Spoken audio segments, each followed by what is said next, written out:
Welcome back to the FIT40 Podcast, where we simplify exercise and nutrition for busy parents 40 plus so they can improve their health and feel amazing. I'm your host, Brian Fitzsimmons, certified personal trainer and nutrition coach for people over 40 since 2015. And today we have an awesome topic. We're going to be talking about how to keep training after an ankle sprain.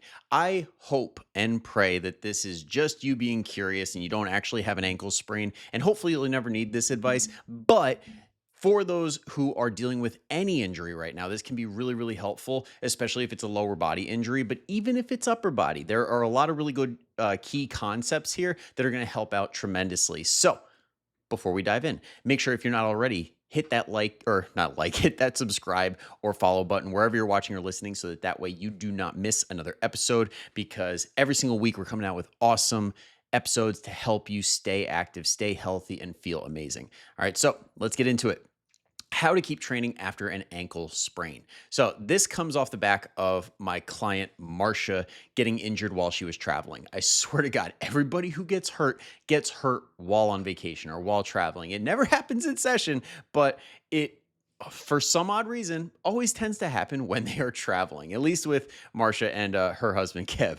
Like, they are awesome, but they always happen to get hurt when they take these awesome trips. So what she did, she rolled her ankle like going on the side of the curb, and what ended up happening is she got a high ankle sprain. So when this happens, anybody who's ever dealt with a high ankle sprain, and anybody who pays attention to sports like football or basketball, knows high ankle sprains suck. They take forever to recover, and they could be a gigantic pain in the ass because they're constantly swollen, and even the littlest of micro movement in the wrong direction can set them off and feel really painful. So we had to take extra special care when coming up with her workout program. So what I'm going to do is share with you some of the things that I did that are really simple that can be applied to your own program if you are dealing with an injury. So first, we want to focus on what you can do. Let's get that list, that menu of things that you can do without that limb as big as possible. Because number one,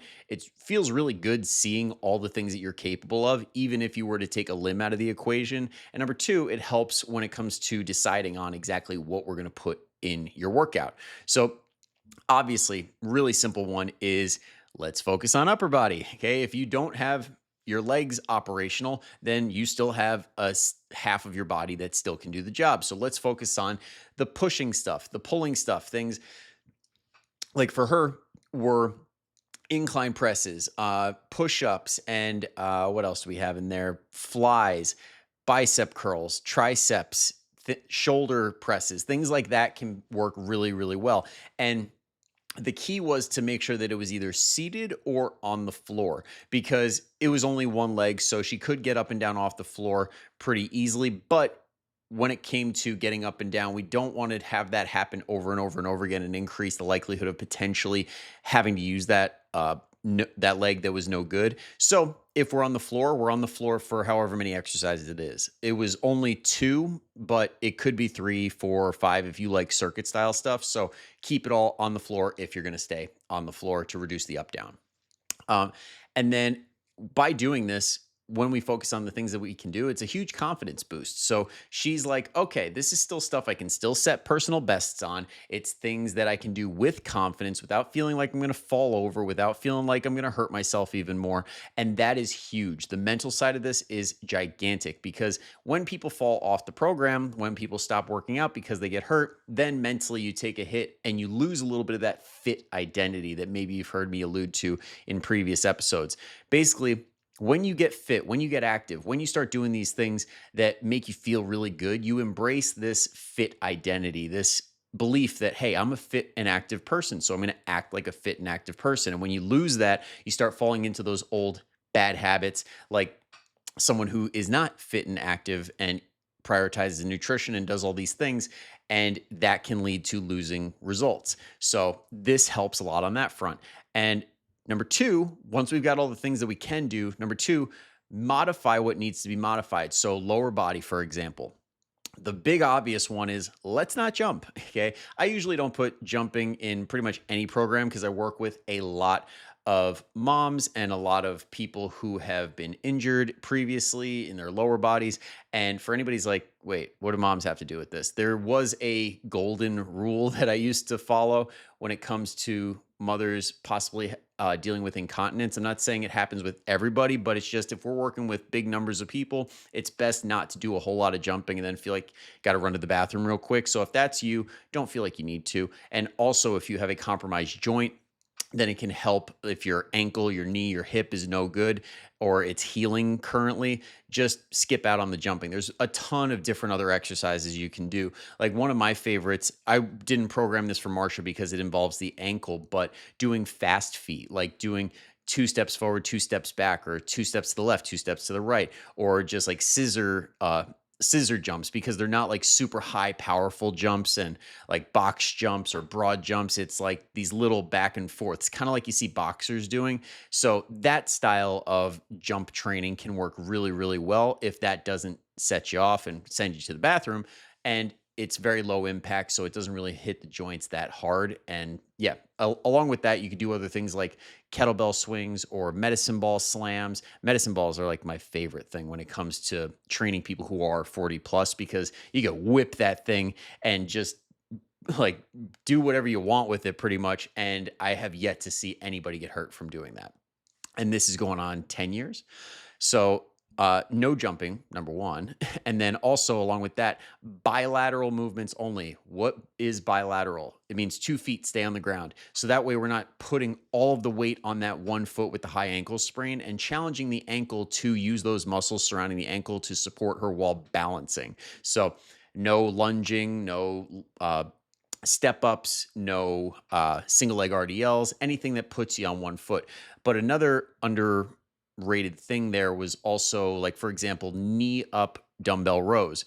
I kept them in because it didn't set her off, but I have seen it in the past where somebody could do a version of an exercise where, say, their hand and their knee are on the bench and then their foot is on the ground and they're pulling with that other hand with the dumbbell to do their dumbbell rows. Sometimes just having all the weight on that one foot on the ground, even though you're working your upper body, the support of that stance can potentially set it off, especially being that you need to rely on the lateral strength. So you're trying not to fall over one way or the other, which can challenge the ankle. So something to consider there as well. This is also why it helps to have an expert in your corner, somebody who's seen all this stuff before. So that way they already know, but you're becoming an expert at this now. So you're good.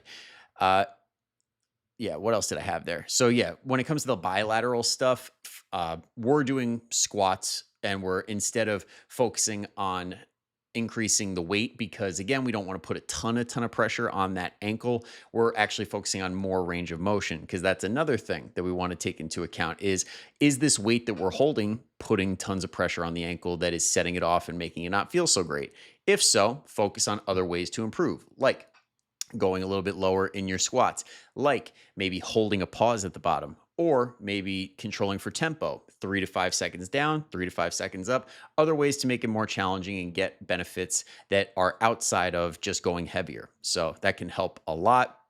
And then also, it can help to, when it comes to other stuff like the dumbbell rows, it could help to make sure that number one, they're really stable. So, like, let's say, if you aren't able to do the row, like I just mentioned, where your one foot is on the ground and you're in that stance and you're challenging that one foot, you're like, okay, this is no good for me, then go to something super stable, like a chest supported row. So if you have dumbbells and you're able to put your belly on the bench and have a dumbbell on one or both sides, pull it up and down that way. That way you don't even have to use your feet, or you could keep both feet on the ground. Or you could go to a machine, go to a row machine, whether you're putting plates on it or you're sliding the thing down on the metal pins on the side and just pull like on a supported bench that's super stable and it's not challenging your balance. What else do we have here? Also, cross training. I definitely didn't want to miss this.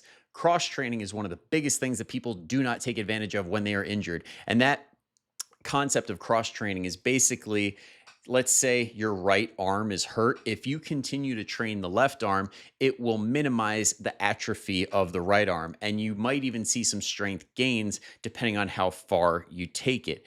And that's like way out there. That's probably not going to happen. But for most people, it's going to maintain or reduce the amount that they will lose when they train the limb compared to not training the limb. So in Marsha's case, it's like, okay, the right ankle is no good. Let's keep working the left leg, and that'll help to keep things in a good place as far as symmetry is concerned. So when we do get back to using that good side, then it won't be as long of a time that it takes to get it back up to speed. So I hope that made sense. And luckily, she's been in a really fortunate position where she really was able to use both legs relatively fast. So we're not really having to deal with that. But let's say you do like break an arm, or you like tear your ACL or your meniscus or something, keep doing the opposite side. It will pay off and it will help in the long term.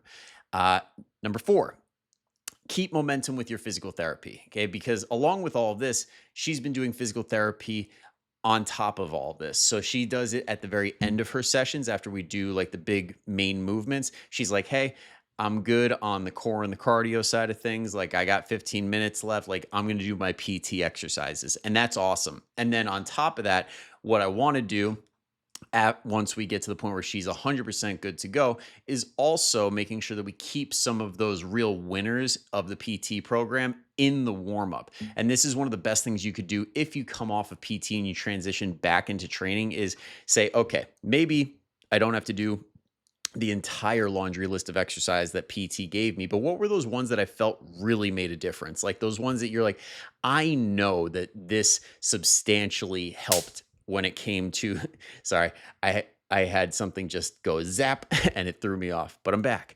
ADD at its finest. Anyway, when it comes to the PT side of things, pick those winners out. Find the stuff that you know made a big difference and keep it in the rotation, because if you needed it in PT, chances are it was weak and it was a lagging body part and it needs to be consistently worked and get to a good place. And maybe you could ditch it down the line, but it does help to keep it in for the next few months, just in case, just in case. And then what else do we got here? Yeah, that also the trend that I tend to see with people that are coming out of PT or they're getting operated on or anything like that, when you're active beforehand and when you're active during, it usually results in people recovering faster. And that's just purely anecdotal. That's just from my experience. And I just tend to see that people who stay active, their bodies respond better. And that's because when you're stale, when you don't move, your body doesn't do the job as quickly or as efficiently. It's just when you're in motion, a body that's in motion likes to stay in motion. When you get your blood pumping, things recover a little bit faster. I'm no expert when it comes to the physical therapy side of things. I've had plenty of awesome guests who are, so go check those out if you want to hear somebody that sounds smarter than I do right now. But to keep it simple, when you're active, things tend to happen faster. Maybe you've experienced it for yourself. Like maybe you've gone to the doctor and said, hey, I'm doing what I can while we're dealing with this.